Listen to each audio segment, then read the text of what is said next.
సరే ఇప్పుడు ఇలాగుంటే మరి పుష్ప సినిమా రాబోయే కొద్ది రోజుల్లో వస్తుంది. దీన్ని పుష్ప సినిమాను ఆదరించము. ఏపీలో ఉన్న వైఎస్ఆర్ కాంగ్రెస్ ప్రభుత్వం మనుషులమే ఆదరిస్తాము. ఇక్కడున్న వాళ్ళని మాత్రం ఆదరించము.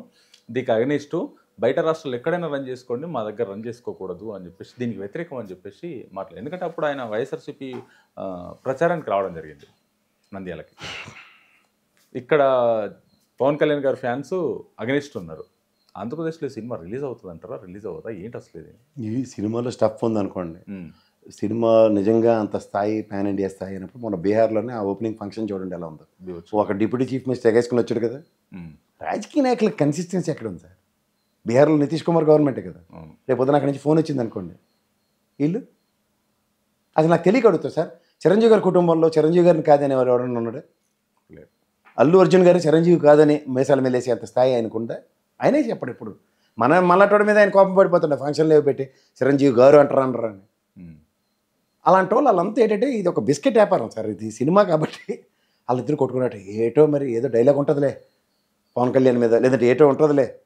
మొన్న ఎవరో బాలకృష్ణ దగ్గర కూర్చుని ఇంటర్వ్యూ చేస్తున్నప్పుడు కూడా మరి వాళ్ళ నాన్నగారి కాన్సిక్వెన్స్ని ఆయన అడ్రస్ చేస్తాడు. ఈ ఇష్యూ మీద మనం డిఫర్ అవుతాం అన్నది ఆయన ఎక్స్ప్లెయిన్ చేసాడు. దట్స్ ఎ సెన్సిబుల్ లైన్ అండి. ఎవరైనా సరే మనం పలుగు పార పట్టుకొచ్చి కుటుంబాలన్నీ కొట్టేసుకుని అంత తగులు ఉండవు కదా. ఒక ఇష్యూ మీద డిఫర్ అయినప్పుడు అక్కడితో కన్ఫైన్ అయితే బాగుంటుంది. అది చెప్పింది చాలా సెన్సిబుల్. అది మీకైనా నాకైనా ఎవరికైనా ఆపాదించవచ్చు, అర్థం చేసుకోవచ్చు కూడా. మనకు కూడా కాదు, ఓన్లీ ఆ ఇష్యూ మీద డిఫర్ అవ్వు, అంతేకాని వ్యక్తిగతంగా. ఇప్పుడు మీరు ఎందాకలు అన్నారు పుష్ప సినిమాకి రిలీజ్ సంబంధం లేదు, ఆయన నంద్యాల రవికి క్యాంపెయిన్ చేసేది. నేను కూడా ఒక జర్నలిస్ట్ని, ఇవాళ నాకేం సంబంధం లేదు, జర్నలిజం కూడా చదువుకున్నాను. నాకు తాటిపత్తి చంద్రశేఖర్ ఎర్రగొండపాలెం నాకు అత్యంత మిత్రుడు.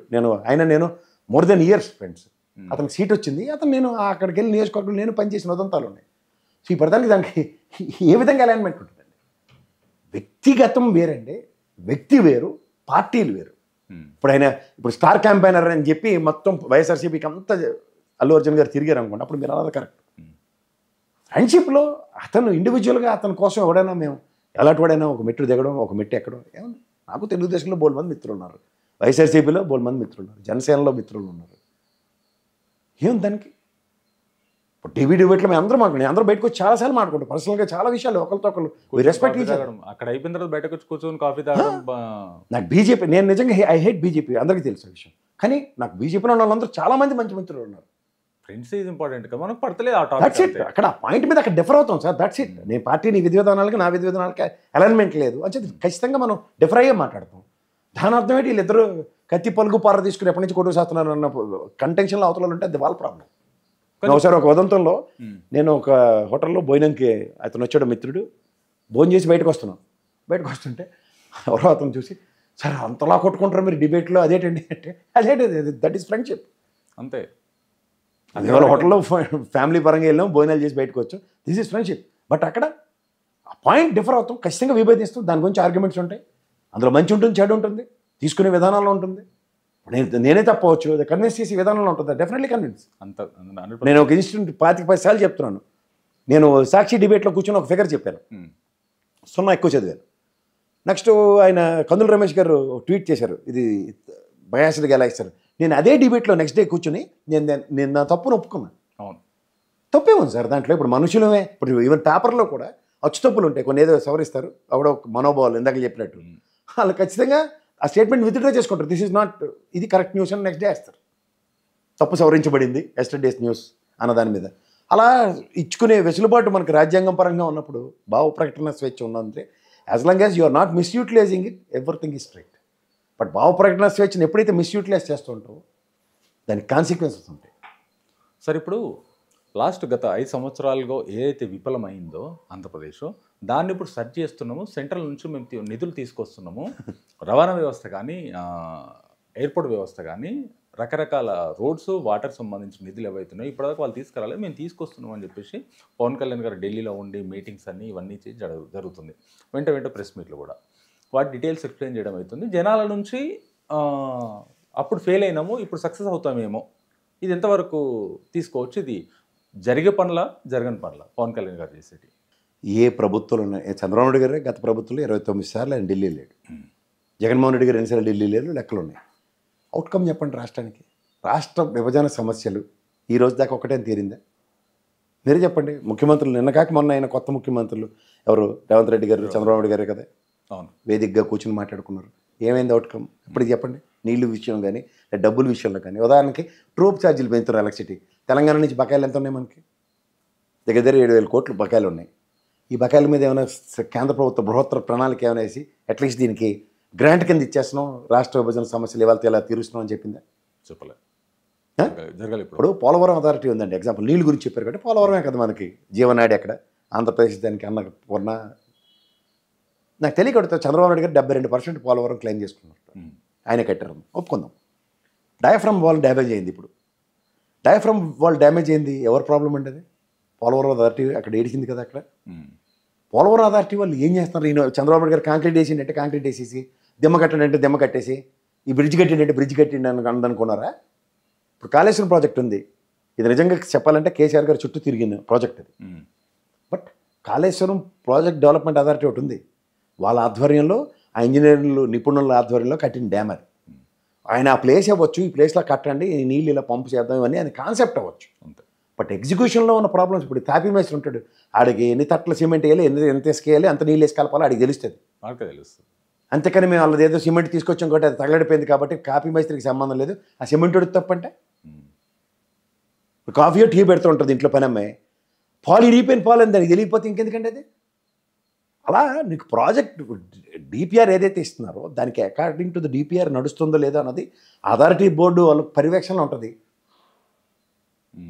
ఇప్పుడు పైపచ్చేది కేంద్ర ప్రభుత్వం ప్రాజెక్ట్ అండి అది. బహుళార్థ సాధక ప్రాజెక్ట్ అంటారు. అంటే నాగార్జున సాగర్, నెక్స్ట్ అక్కడ బాక్రానంగల్ డ్యామ్, ఇప్పటిదాకా ఇష్యూ క్లియర్ అవ్వాలి తెలంగాణ ఆర్ఆర్ ప్రాజెక్ట్ ఇది. దీనికి కూడా అదే ప్రాబ్లం. పోలవరం కూడా వీళ్ళు ఎత్తి తగ్గించారు, ఎత్తి పెంచుతున్నారు.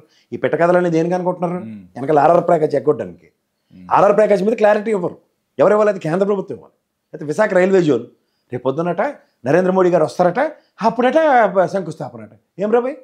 గతంలో ఒకసారి మన గల్లా జయదేవ్ గారు, రామ్మోహన్ నాయుడు గారు లబో దీబోమని గోలాడితే పార్లమెంట్ సెక్షన్స్ కూడా ఫాలో అవడు.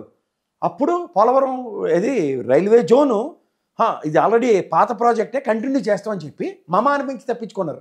ఆ రోజు అనౌన్స్ చేసిన రైల్వే జోన్లో ఆంధ్రప్రదేశ్ లేదు, విశాఖపట్నం లేదు. ఇప్పుడు మళ్ళీ ఎన్డీఏ రాగానే ముఖ్యమంత్రి ఆధ్వర్యంలో చంద్రబాబు నాయుడు గారు వెళ్ళి ఢిల్లీ పిలుచుకొస్తే నరేంద్ర మోడీ గారు వస్తారట. ఇది వినసొంపుగా ఉంటాయి కదా కథలు. గతంలో 1,50,000 జీతం ఇచ్చే సూపర్వైజర్ని పెట్టి ఒక ఆఫీస్ ఓపెన్ చేసి 2 రోజుల్లో మమ అనిపించి క్లోజ్ చేశారు. అవేవి ఎవరు మాట్లాడరు. ఒక ప్రభుత్వం ల్యాండ్ అలకేట్ చేసాం లబోదీపోని ఆలుమొత్తుకుంటారు, ఇంకో ప్రభుత్వం అక్కడ కన్స్ట్రక్షన్ కూడా అవుతుందని చెప్తుంది. ఎవరిని ప్రజలను పక్కదారి పట్టిస్తారండి? నాకు అర్థం కాదు. ఎవరు వచ్చి శంకుస్థాపన చేస్తానంటాడు. విభజన హామీల్లో విశాఖ హుక్కు, ఆంధ్ర హుక్కు అని సాధించుకున్న దగ్గర ఈ ప్రభుత్వ స్థాపన వచ్చినప్పుడు మేము స్టీల్ ప్లాంట్ను పరిరక్షిస్తామని చెప్పారు. 300 పైచీలకు గవర్నమెంట్ ఆర్గనైజేషన్స్ ఉంటాయి గుజరాత్లో. ఒక్కదానికి ఈ బాధ ఉండదు. ఆంధ్రప్రదేశ్ ఏం పాపం చేసిందండి? బ్లాస్ట్ ఫర్నెస్లు మూసేస్తారు, కార్మికుల్ని వేరే శైలికి తరలించేస్తారు, 4,000 కార్మికులను తీసేస్తారు, సంవత్సరంన్నర పైచీలకు ధర్నా చేస్తున్న కార్మికుల్ని కనీస పరిగణలోకి తీసుకోరు. ఇదే మహానుభావుడు వాజ్పేయి గారు బీఎఫ్ఆర్కి రిఫర్ చేస్తే ఇదెందుకు దీనికి ముడిసరికే ప్రాబ్లం అని ఆ మహానుభావులు అటుడే రెజల్యూషన్స్ ఇస్తారు, సొల్యూషన్స్ ఇస్తారు. కానీ వీళ్ళు మాత్రం సొల్యూషన్స్ ఎవరట? ల్యాండ్లు అమ్మేస్తారట మళ్ళీ. ఇవన్నీ ఏందండి? అది మన రాష్ట్ర ప్రయోజనాలు పరిరక్షించుకోవడానికి ఏ ప్రభుత్వమైనా ఒక అడుగు ముందుకేస్తే 10 అడుగులు వెనకలాగడానికి చేస్తున్న కేంద్ర ప్రభుత్వ విన్యాసాలు 10 ఏళ్ళు బట్టి బీజేపీ పరంగా చూస్తూనే ఉన్నాం. ఇదే అమరావతి శంకుస్థాపన చేశారు. రాలేసింది ఎవరండి? ఎవరో నరేంద్ర మోడీ గారు కదా. చెమ్ము నీళ్ళు మట్టి పోశారు. గత 5 ఏళ్ల పాటు ఆమె రాజధాని లేని రాష్ట్రం అని ఓ జడ్జి గారు అన్నారని అందరూ అన్నారని గొల్లెట్టారు కదా. ఇవాళ ఎన్నారంటే దగ్గర 6 నెలలు వస్తుంది కదా. కేంద్ర ప్రభుత్వం నుంచి అమరావతి రాజధానిని గజెట్ ఎందుకు తెప్పించుకోలేకపోతున్నారు? ఆల్రెడీ వీళ్ళు ఫిక్స్ అయిపోయారు కదా, నెక్స్ట్ అక్కడి నుంచి తీసుకొస్తున్నాం సరే. అదే 6 నెలలు పడుతుందా? ఏం మొదటి సంతకం ఇదే అని పెట్టేశారు కదా. మరి అమరావతి రాజధాని అని, శాశ్వత రాజధాని అని. మరి ఈయన వచ్చి కూడా చంద్రబాబు గారు కూడా విశాఖ ఆర్థిక రాజధాని, న్యాయ రాజధాని కర్నూలు కింద ఇప్పుడు సుప్రీంకోర్టు హైకోర్టు బెంచ్లు పెడతామని చెప్తున్నారు కదా ఆయన. ఇవే మాటలు ఆయన చెప్తే అంటే శంకర్లో పోస్తేనే కానీ తీర్థం అవదు, పంతులు గారు ఇస్తేనే కానీ దాన్ని తీర్థం అనరు అన్నట్టు వీళ్ళు చెప్తే ఏం చెప్పారు ప్రవచనం. వాళ్ళు చెప్తే ఆశ్చర్య రాష్ట్రాన్ని చింపేస్తారా, చంపేస్తారా, పొడిచేస్తారా, నాశనం చేసేస్తారా, భ్రష్టు పెట్టించేస్తారా? ఏందండి ఇది? బడ్జెట్ పెడతారు, బడ్జెట్ ఫిగర్ 6,47,000 కోట్లు అప్పు అని చెప్తారు. గత 3 సంవత్సరాలు 3 టర్ములు బట్టి రాష్ట్ర విభజన నుంచి వచ్చిన 1,35,000 కోట్లు చెప్తారు. 2,71 కోట్లు 80 కోట్ల దగ్గర తెలుగుదేశం ఎన్డీఏ కూటమి చేసిన అప్పు చెప్తారు. మిగిలిన జగన్మోహన్ రెడ్డి చేసాడని చెప్తారు. మళ్ళీ ఆ అధికారంలో అంటే ఇంకా తవ్వుతున్న కొద్దీ ఏవో వస్తాయట. యాడ్ నుంచి వస్తాయండి, యాడ్ నుంచి వస్తాయి. కాగ్ రిపోర్ట్ ఇచ్చింది కూడా తప్పని వాళ్ళే చెప్తే మనం అవునండి కాగ్ రిపోర్ట్ని మోసం చేశారు వైఎస్ఆర్సీపీ అన్నది తపేలా ఛానళ్ళలో చెప్తుంటే కాగ్ని మభ్యపెట్టారట. ఎందుకు మరి కాగ్ వ్యవస్థ అక్కడి నుంచి వచ్చి ప్రతి రాష్ట్రాన్ని ఆడిట్ చేసిన దాన్ని శాంచ్యూడ్ రిపోర్ట్ కింద తీసుకుని దాని ఫిగర్లు తీసుకెళ్ళి కేంద్ర ప్రభుత్వం ప్రవేశపెట్టే బడ్జెట్లో పెడుతుంటే అది తప్పంటే ఎట్లా అండి? వీళ్ళు చెప్పని చెప్పారు కాబట్టి మనం జింకి చిక్కమని భజన చేసి అలా పాట పాడారు చూడండి పోలవరం దగ్గర. అలాగా మిమ్మల్ని మించిన ఛానల్ లేవు, మీరు అంత పౌడర్ రాసుకునేవాడు న్యూస్లు చెప్పరు, డైపర్లు వేసుకొని 2 గంటలు కూర్చొని చెప్పగలరు మీరు తప్ప ఇంకెవరు ఆ ప్రవచనాలు చెప్పలేరు అని మనం మెచ్చుకొని అవే న్యూస్లు మనం చెప్తే మనం చాలా గొప్ప వాళ్ళం. లేదంటే మనకు రోజు ఉరిశిక్షలే. కానీ వైఎస్ఆర్సీపీ ప్రభుత్వం పాలించినప్పుడు 5 సంవత్సరాలు కేసుల విషయంకి వచ్చినప్పటికీ భారతదేశం మొత్తంలో తీసుకున్నా సరే కేసులు ఆంధ్రప్రదేశ్లో ఎక్కువ జరిగినాయి, అరాచకాలు ఎక్కువ జరిగినాయి అని చెప్పేసి వింటున్నాం. మరి వినండి అంతే, అందులో నిజాలకి వెళ్తే ఏమీ లేవని తేడతెల్లమైంది. నిన్నగాక మనం ప్రవేశపెట్టిన బడ్జెట్లో అని చెప్పారండి. బడ్జెట్ సమావేశాల్లో రాష్ట్రంలో ఎన్ని కేసులు ఉన్నాయి, ఎన్ని కేసులు సాల్వ్ అయ్యాయని ఆఖరికి 46 కేసులు తేల్చారు. ఇదే హోంమంత్రి గారు పెట్టి రాత్రి ఇళ్ళకి వెళ్ళి ఎత్తుకపోయిన రోజులు ఎన్ని ఉన్నాయి కదా, చాలా మంది ఉన్నాయి కదా. ఎవరినైనా సరే నార్మల్ జనాలను కూడా రాత్రి ఇంట్లోకి నుంచి ఎత్తుకపోయిన రోజులు. ఎవరు అచ్చెన్నాయుడు గారిని, ఎవరు మన కొల్లు రవీంద్ర గారిని, ఇవన్నీ లెక్కలెట్టినా 40 తేలింది అది. అంటే నార్మల్ జనాలు కూడా కొంతమంది మా జర్నలిస్టులు కూడా కొంతమంది రాత్రి వచ్చి ఎత్తుకపోయిన రోజులు ఎన్ని ఉన్నాయి. ఏ జర్నలిస్ట్ అండి? మా ఫ్రెండ్ ఉన్నాడు, ఫ్రెండ్ని రాత్రి ఇంట్లోకి ఎత్తుకొని పోయి. నాకు తెలుసు దారా గోపి గారు అని టైమ్స్ ఆఫ్ ఇండియా జర్నలిస్ట్, రాజీనామా చేశాడు కదా ఆయన ఈ ప్రభుత్వం రాగానే. 1-2 గ్యారంటీగా ఉంటాయి, ఉండకుండా ఏమి ఉండవు. ఎవరు అతిథులు కాదు దాంట్లో. మీరు ఒకటి చెప్తే నేను ఒకటి చెప్తా. ఒకటి ఇసుక తక్కడా, ఇంకోటి పేడ తక్కడా, అంతే. అంచేత 2 బంగారం తక్కడా లేకపోతే ప్లాటినం తక్కడా అని తూచినప్పుడు అప్పుడు నిజాలు బయటకు వస్తాయి. మరి అప్పుడు ఆంధ్రప్రదేశ్ ప్రభుత్వం ఉన్నప్పుడు ఇసుక మాఫియా జరిగింది, ఇప్పుడు ఇసుకని మేము ఫ్రీగా ఇస్తున్నాము అని చెప్పేసి మాట్లాడుతున్నారు. దీని వెనకాల కుంభకోణం ఏం జరగట్లేదు అంటారా? ఫ్రీ అనుకుని తిరుగుతుంటే అసెంబ్లీ సాక్షిగానే వాళ్ళ ఎమ్మెల్యేలు నిలబడి గోడు విన్నవించుకున్న విధానం చూడండి. ఫ్రీ అన్నప్పుడు జిఎస్టీ ఎక్కడి నుంచి వస్తుంది? ఫ్రీ అన్నప్పుడు ఫ్రీయే కదా, మళ్ళీ జిఎస్టీ ఎందుకు వచ్చింది? మరి అది ఒక ప్రశ్న. ట్రాన్స్పోర్టేషన్ ఛార్జెస్కి విపరీతంగా దోపిడీ జరుగుతుంది. ఉచితంగా తీసుకొస్తున్న ట్రాక్టరో లేకపోతే బండో ఓ దగ్గర వేరే లారీకి లోడ్ అవుతుంది. ఆన్లైన్లో బోల్డెన్ అవకతవకలు ఉన్నాయి. ఇదేమో నేను బడ్జెట్ సమావేశాల్లో చెప్పిన సారాంశాలు. సో దీంట్లో ట్రాన్స్పరసీ అనేది కొరబడింది. దీని మీద కొత్త విధానం తీసుకురావచ్చేదాకా అవకతవకలు జరుగుతున్నాయి. అంతకన్నా ఇంకెళ్ళి sir thank you very much. ఎందుకంటే మీ వాల్యుబుల్ టైంని కేటాయించారు. కొన్ని సమస్యలు కొన్ని విధానాలు కొంతమంది మాట్లాడితేనే వాటికి జనాలకి కరెక్ట్గా రీచ్ అవుతుంది. కొంతమంది వన్ సైడ్ మాట్లాడవచ్చు, కొంతమంది వన్ సైడ్ మాట్లాడవచ్చు. వాస్తవం అనేది అవాస్తవం అనేది జనాలకు తెలియజెప్పడం బాధ్యత. ఇప్పుడు ప్రభుత్వం ఎలా తయారైందంటేనండి, వాస్తవం చెప్తే పెద్ద భూత అయిపోయింది. ఎందుకు? వాస్తవం ఎప్పుడైనా వాస్తవమే కదా. 10 దగ్గర అబద్ధం చెప్తున్నప్పుడు అదే అబద్ధం మనం కూడా చెప్తేట సూపర్, కానీ నిజం చెప్తే తట్టుకోలేకపోతున్నారు.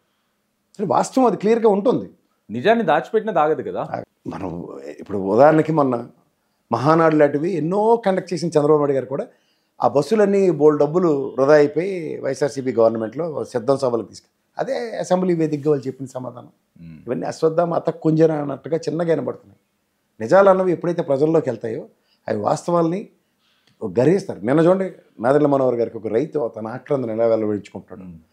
అవి నిజాలు, అవి పడుతున్న ప్రాబ్లమ్స్, వాటి గురించి ప్రభుత్వం సొల్యూషన్స్ ఏమి ఇస్తుంది అన్నదే మాట్లాడడమే ఇవాళ ఉన్న ప్రభుత్వం మీద ఎక్స్పెక్టేషన్స్.